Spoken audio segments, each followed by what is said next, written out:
A tree that is considered a prolific seeder. What tree is it? Introducing Balakat gubat, Balakata luzunica of the family Euphorbiaceae. The genus Balakata is a nominative name meaning a common or vernacular name in the Philippines, where it was discovered. The species name Luzunica is derived from where this plant was first collected, Luzon Island. Balakat gubat is distributed in the Moluccas, New Guinea, the Philippines, and Sulawesi. It is a large, slow-growing tree that requires full sun exposure for optimal growth and development. It is a prolific seeder that produces seeds annually.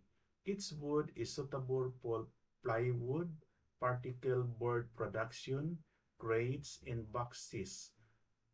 Balakat gubat is used in traditional medicine to treat digestive and respiratory ailments.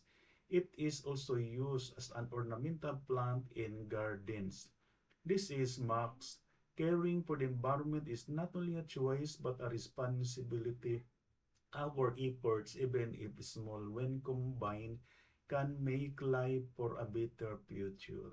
Thank you and God bless.